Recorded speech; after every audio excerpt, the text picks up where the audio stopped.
lè rà níṣẹ́gbẹ́ òkùnkùn ní Islam ni àbí kò ń ṣẹgbẹ́ òkùnkùn sà? Islam ò ṣẹgbẹ́ òkùnkùn. Ok, tí ó bá kí ń ṣẹgbẹ́ òkùnkùn, ẹ jọ̀ọ́ ẹni tí ó bá ṣe Islam tó bá lóun ò ṣe mọ́ inú òfin ṣẹ̀ríà, kí ni ìdájọ́ ẹ̀ sà?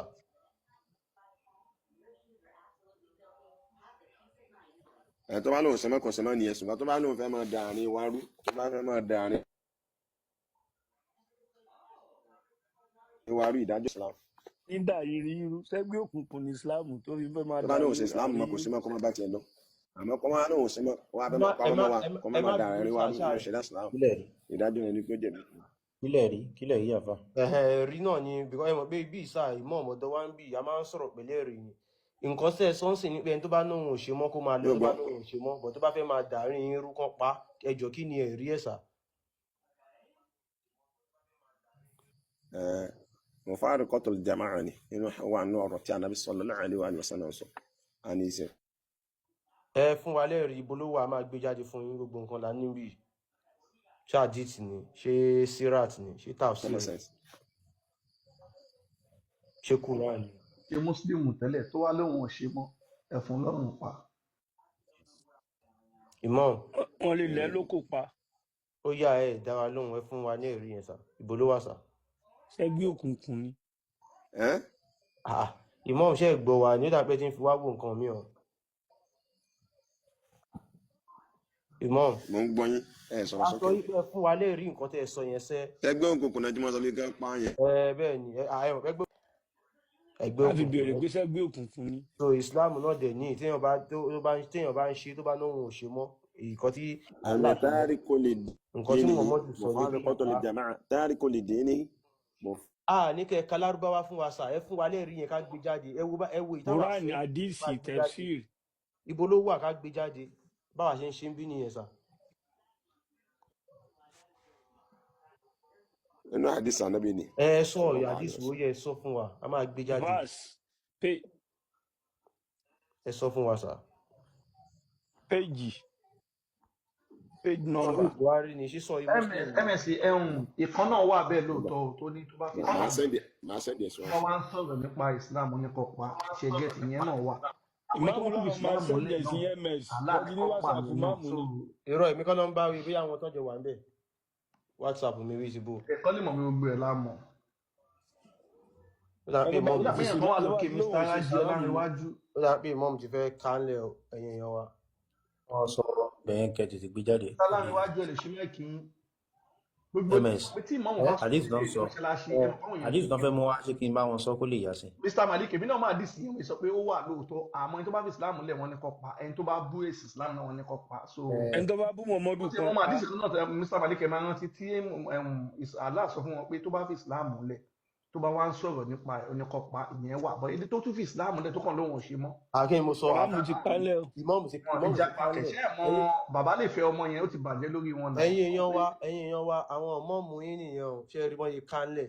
ìmáàmù ńlá ni o. ìmáàmù ńlá ni o àwọn yẹ kẹ́ tó bá lọ wẹ̀ ìmáàmù ńlá ni o. ó ní mi mọ̀ bí a Ṣakí gan bí Ògbómọ̀ṣọ́ ni ìmáàmù yẹn wà ìmáàmù yẹn ló sọ̀rọ̀ yìí pé ìmáàmù Ògbómọ̀ṣọ́ yẹn ọba Ògbómọ̀ṣọ́ yẹn ṣe é rántí ìmáàmù yẹn ni òun ló wá síbi òun ló jábọ́.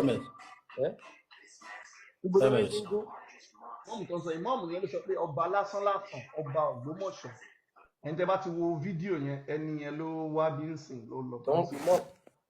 mi ò tiẹ̀ sí rí mọ́mù náà sẹ̀ ló bá débi ó máa jábọ́ òun rẹ̀ ń sìn á sọ fún yín pé nínú Islam bàbá ó lè fẹ́ ọmọ ẹ̀ tó bá bí síta ẹ̀gbọ́n yín ti rí báyìí ẹgbẹ́ sin orí burúkú. ní kò wọ́n mú wa. wọ́n mú wá sílẹ̀ wa ẹgbẹ́ òkùnkùn yìí wọ́n wá ń fọwọ́ bò wọn fẹ́ kí gbogbo ẹ̀yàn ọmọ Yorùbá wa kẹ́ mọ̀ àwọn àṣírí yẹn làwọn làwọn máa tú síta.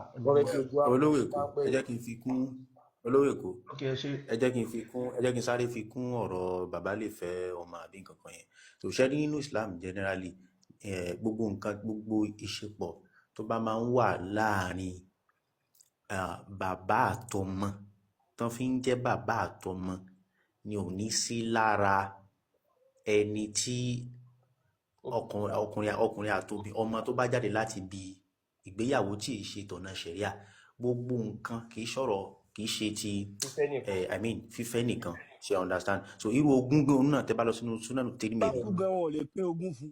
kò ní jogún ẹ̀ understand inú tẹ́ bá lọ sínú Sunan Tirmidhi 2113 so philosophy Islam nìyẹn so ó sọ bẹ́ẹ̀ ó ní ayyuma rajulin ahara bi hurra aw ama falwaladu waladu zina ẹni tó bá bá obìnrin sùn ó jẹ́ ẹrú ni tàbí ó jẹ́ ẹni tí ò kì í ṣe ẹrú so tí ò gba ọ̀nà ìgbéyàwó ṣẹ̀ríà falwaladu waladu zina ọmọ yẹn ọmọ zina la máa kàǹtì ẹ̀ sí so tí ò gba ọ̀nà ṣẹ̀ríà la yarithu wala yurathu kò ní jogún ẹ̀ dẹ̀ ní jogún ẹ̀ like bàbá ẹ̀ ò ní jogún ẹ̀ ó túmọ̀ kò sí dẹ̀ ní jogún bàbá ẹ̀. ó túmọ̀ sí pé ọkọ àtìyàwó bí àwọn boyfriend and girlfriend wọ́n wá fúnra wọn lóyún níta bọ̀ wọn ò tí ì ṣe wedding wọ́n wá bímọ ọmọ yẹn kò ní jogún ẹ̀ lẹ́yìn tó bá ṣe wedding ọmọ tó bá bí sínú ìgbéyàwó gangan lọmọ ẹ̀ bẹ́ẹ̀ náà yí bẹ́ẹ̀ kọ́. bẹ́ẹ̀ exactly ẹ máa gbọ́ ọ̀rọ̀ kan wà mí báyìí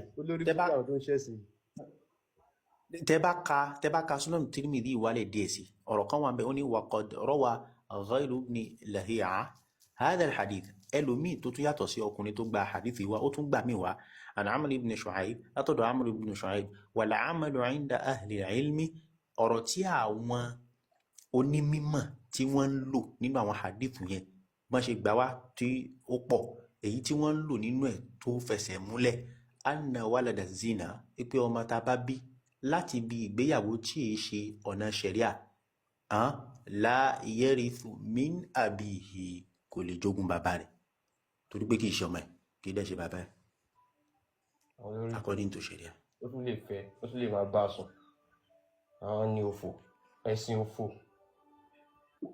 gbogbo ńlẹ̀ Yorùbá lásán. ọ̀làjú tó ní Islam mú wá sílẹ̀ wa nìyẹn o ọ̀làjú nìyẹn ọ̀làjú Islam mú wá. ọmọ fi ọmọ. ó dàpọ̀ alálejò Mr. Jamiu àti ọmọ Balógun ẹ lè ṣí máìkì. dandan àfi kí ọbọ lọ́jọ́ ọmọ Balógun ìyá ọbọ lọ́jọ́ ọmọ Balógun. ẹ káalẹ́ o gbogbo ilé. ẹ káalẹ́ ẹ káalẹ́. Balógun ló ń sọ̀rọ̀ ni. bẹ́ẹ̀ ni ọmọ Balógun ló ń sọ̀rọ̀ ó yá à ń gbọ́ yín sà. àwọn Fúlàní ti ń pa wẹ́lọ́ dìfẹ́ǹdì ilẹ̀ Yorùbá lónìí. à ń gbọ́ yín sà ọmọ Balógun. mo kí gbogbo ilé. nẹ́tíwọ́ọ̀kì mi ò dáa tẹ́lẹ̀ mo ti ń sọ̀rọ̀ látẹ̀ẹ̀kan mi ò wá mọ̀ bóyá ń gbọ́ ńgbà tí mi ò dáa. ká fatia méjì nẹ́tíwọ́ọ̀kì yín máa dúró. fatia ní glo àbí MTN. hello. à ń gbọ́ yín. àti já yín bọ́ ẹ má waste time wa Mr. Jamiu. Assalamu alaikum. ẹ káàbọ̀ àwọn ọmọ Yorùbá ló wà ń bí sọ ẹ káalẹ́ sà. báwo lọ́dọ̀ yín ẹ kú ètò. yes sir. àdúrà wọ. òun yóò jáde. mo ń dá yín lóhùn sẹ́yìn gbọ́ mi à báyìí. ń gbọ́ akànfẹ́kẹ́ gbóhùn sókè dáadáa sí i à ń gbọ́ yín ṣá. ìyẹn mọ ibi tẹ́ ti bẹ̀rẹ̀ ọ̀rọ̀ ìyẹn sì mọ ibi tí ẹ bá dé èmi kàn rí gúrúùpù yẹn mo kàn jọyìn rẹ̀ nípa ìgbà tó jẹ́ ọ̀rọ̀ ìkan tá à ń ṣe ni pé ṣé ẹgbẹ́ òkùnkùn ní ìsìláàmù ni. ẹgbẹ́ òkùnkùn kọ́ ní ìsìláàmù ẹgbẹ́ ìmọ́lẹ̀ ni. lọ́wọ́ adé tó pé ẹni tí máa ń ṣe ìsìláàmù tó bá filẹ̀ wọn ni Allah nìkan pa ni. ayáwo lọ sọ bẹ́ẹ̀. a dẹ̀ rí i pé ẹgbẹ́ òkùnkùn náà máa ń para wọn so sẹ́gbẹ́ òkùnkùn wá ní ìsìláàmù náà ni. àáfàá wo lọ sọ bẹ́ẹ̀ fún yín. àfa báwo àwa ń sọ̀rọ̀ Allah àti Muhammadu ẹ̀ láàfà àlàáfà. wọ́n ní ayáwo ló sọ bẹ́ẹ̀ wọ́n ní ayáwo. wọ́n ní ayáwo ló sọ bẹ́ẹ̀ ẹ ká bá yín gbé ayá jáde. ẹ lè ka Arabic àbí English lẹ lè ka. anyone. ok àfa ńlá anẹkùnlá. ẹ jẹba. ọlọ́run jára àwọn bàbá pẹ́. ilé alua òun ló wọ́n ṣe bí ọdún mẹ́ta ni wọ́n ti wà ní bí a yẹ kọ́ fún wọn ní hadith náà àbí aya náà lè fẹ́. ẹja go to Quran. wọ́n wà nílé alua ọdún mẹ́ta tó ń lò ní lọ́dẹ.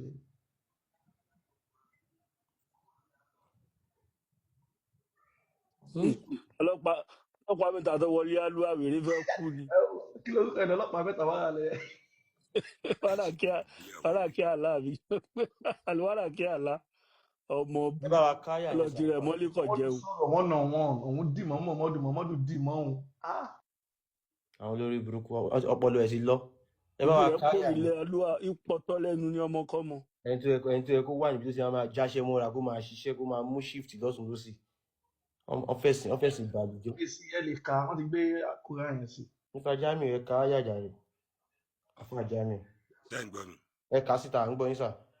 ودوا لو تكفرون كما كفروا فتكونون سواء فلا تتخذوا منهم أولياء حتى يهاجروا في سبيل الله فإن تولوا فخذوهم واقتلوهم حيث وجدتموهم ولا تتخذوا منهم وليا ولا نصيرا. نعم وتكا. àmín ẹ bá wa tú. Al-Qur'an ó sọ wípé sẹ́ǹgbọ́n mi sá. ẹ bá wa tún nǹkan tẹ́ ká sáà ṣiṣẹ́ ṣe sùúrù. ọtẹ ká níta Tí mo kà náà mo fẹ́ tú fún yín. Sẹ́ǹgbọ́n mi. Al-Qur'an kò sọ wípé ẹni tí ó bá sọ pé òun ò ṣe ìsìláàmù mọ́. ẹka bàbá ẹ tún nǹkan tẹ ká ẹ tú. Lákọ̀ndé wàdùn tẹkfuruna. tún nǹkan tẹ ká náà ẹ má ti lọ làkúndí ẹ tún nǹkan tẹ ká.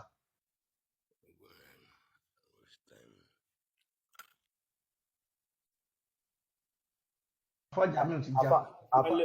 àfà tún já pa ó di mélòó ẹ máa ka o ó di mélòó. Fájàmí kọ́kọ́ lọ kọ́kọ́ fi báàsì ní ìsìn. kìtìkìtì ayé ti gbà wọn fà o. Làkúndí dé nínú báàsì ọ̀gá o. làkún níbo. làkún dín nìkún àlíyẹ̀dí. ó di méjì ìtajẹni tó wà níbi kò jẹ́ sí aláwàìfù bí aláwàìfù ní next person. irọ́ àfáàjámì ti dé padà kọ́ wọn pọ̀ lọ́jà wọn bọ́. mo rò mọ́ kánlẹ̀ ni. náà pọ̀ lọ́jà wọn bọ́.